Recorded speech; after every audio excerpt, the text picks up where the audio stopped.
ایک پرانے شہر میں حامد نام کا ایک قصائی رہتا تھا۔ اس کا دل اللہ کے خوف سے بھرا ہوا تھا۔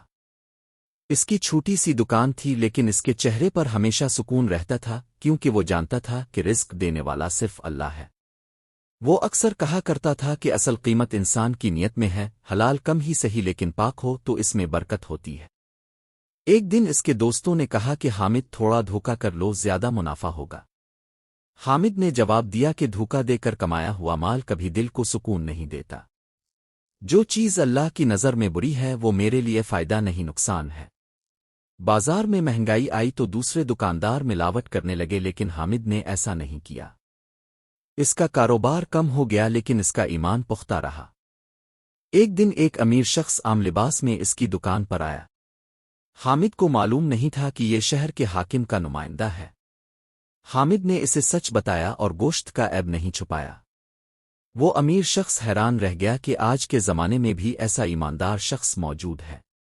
رات کو حامد نے گھر جا کر اللہ سے دعا کی کہ اللہ تو ہی رزق دینے والا ہے، مجھے حلال پر قائم رکھ۔ اگلی صبح بازار میں چرچا تھا کہ شہر کا سب سے بڑا تاجر کسی خاص آدمی کو تلاش کر رہا ہے۔ حامد اپنے کام میں مصروف رہا۔ وہی امیر شخص کچھ لوگوں کے ساتھ بازار میں واپس آیا اور اس نے اعلان کیا کہ میں حاکم کا خاص نمائندہ ہوں اور میں کئی دنوں سے ایک ایماندار شخص کی تلاش میں تھا۔ لوگ حیران رہ گئے۔ اس نے حامد کی طرف اشارہ کیا اور کہا کہ یہ وہ شخص ہے جس نے مجھے سچ بتایا، حالانکہ وہ جانتا تھا کہ میں ایک عام خریدار ہوں۔ حامد نے عاجزی سے سر جھکا لیا اور کہا کہ یہ میری کوئی خاص خوبی نہیں، یہ تو میرے دین کی تعلیم ہے کہ انسان اللہ سے ڈے اور لوگوں کے حقوق کا خیال رکھے۔ نمائندہ بہت خوش ہوا اور بولا کہ ایسے لوگ ہی معاشرے کی اصل دولت ہوتے ہیں۔ اس نے حامد کو شہر کے بڑے بازار میں ایک بہتر دکان دے دی۔ کچھ ہی عرصے میں حامد کا کاروبار بڑھنے لگا، لیکن دولت آنے کے بعد بھی اس کا دل نہیں بدلا۔ وہ پہلے کی طرح سادہ زندگی گزارتا اور غریبوں کی مدد کرتا۔ ایک دن ایک غریب عورت اپنی بیمار بیٹی کے ساتھ آئی تو حامد نے فوراً اپنی جیب سے رقم نکال کر دے دی اور کہا کہ اللہ کا شکر ادا کریں۔ وقت گزرتا گیا۔ حامد کا کاروبار پہلے سے بھی زیادہ بڑھ گیا۔ اب اس کے پاس کئی دکانیں تھیں اور بہت سے ملازم کام کرتے تھے، لیکن اس کے دل میں کبھی غرور نہیں آیا۔ وہ اکثر اپنے ملازمین سے کہتا کہ یاد رکھو، ہمارا اصل مقصد صرف پیسہ کمانا نہیں بلکہ حلال رزق کمانا ہے، کیونکہ حرام کا مال تھوڑا بھی ہو تو نقصان دیتا ہے اور حلال کا مال کم بھی ہو تو اس میں برکت ہوتی ہے۔ ایک دن شہر میں فہد نام کا ایک بہت بڑا تاجر آیا۔ وہ بہت امیر تھا لیکن اس کے دل میں لالچ بہت تھا۔ اس نے دیکھا کہ حامد کی عزت پورے شہر میں ہے تو اس نے سوچا کہ اگر میں حامد کو اپنے ساتھ ملا لوں تو میرا کاروبار بہت بڑھ جائے گا۔ وہ حامد کے پاس گیا اور کہا کہ میرے پاس ایک بہت بڑا منصوبہ ہے، تھوڑا بہت جھوٹ اور تھوڑی ملاوٹ کے بغیر بڑا کاروبار نہیں ہوتا۔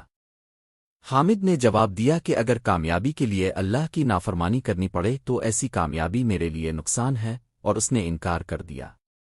کچھ دن بعد فہد نے حامد کو نقصان پہنچانے کی کوشش شروع کر دی۔ اس نے بازار میں افواہیں پھیلائیں کہ حامد کا گوشت اچھا نہیں ہے۔ حامد کے ملازمین پریشان ہو گئے اور کہنے لگے کہ اب بھی جواب دیں۔ حامد نے کہا کہ ہم برائی کا جواب برائی سے نہیں دیں گے، سچائی کا راستہ مشکل ضرور ہوتا ہے لیکن انجام ہمیشہ اچھا ہوتا ہے۔ چند ہفتوں بعد فہد کے گودام سے خراب اور ملاوٹ شدہ گوشت پکڑا گیا۔ لوگوں کو معلوم ہو گیا کہ وہ خود دھوکا دے رہا تھا۔ فہد کو اپنی غلطی کا احساس ہوا اور وہ شرمندہ ہو کر حامد کے پاس آیا اور معافی مانگی۔ حامد نے اسے معاف کر دیا اور کہا کہ اللہ نے ہمیں معاف کرنا سکھایا ہے، لیکن یاد رکھو رزق میں برکت صرف سچائی سے آتی ہے۔ سال گزرتے گئے، حامد اب بوڑھا ہو چکا تھا لیکن اس کا دل آج بھی جوان تھا۔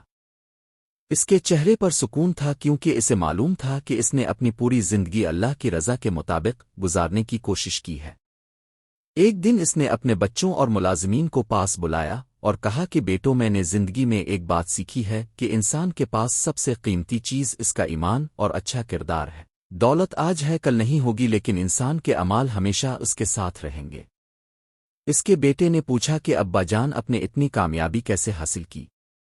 حامد مسکرایا اور کہا کہ میں نے کبھی کامیابی کے پیچھے نہیں بھاگا، میں نے صرف صحیح راستے پر چلنے کی کوشش کی اور اللہ نے راستے خود آسان کر دیے۔ یاد رکھنا اگر کبھی تمہیں ایسا موقع ملے جہاں ایک طرف زیادہ پیسہ ہو اور دوسری طرف اللہ کی رضا تو ہمیشہ اللہ کی رضا کو چننا کیونکہ دنیا کا خزانہ ختم ہو جاتا ہے لیکن نیکی کا اجر باقی رہتا ہے۔ کچھ عرصے بعد حامد اس دنیا سے رخصت ہو گیا لیکن اس کی ایمانداری اور نیکی کی مثال ہمیشہ لوگوں کے دلوں میں زندہ رہی۔ لوگ اپنے بچوں کو اس کی کہانی سناتے اور کہتے کہ دیکھو ایک عام سا قصائی صرف اس لیے عزت والا بن گیا کیونکہ وہ اللہ سے ڈرتا تھا اور لوگوں کے ساتھ انصاف کرتا تھا۔ اس کی زندگی ہمیں یہ سبق دیتی ہے کہ رزق دینے والا اللہ ہے، اس لیے رزق کے لیے غلط راستہ اختیار نہ کرو، اور جو شخص سچائی اور ایمانداری کو اپنا ساتھی بنا لیتا ہے اللہ اس کے لیے دنیا میں بھی عزت پیدا کرتا ہے اور آخرت میں بھی کامیابی عطا فرماتا ہے۔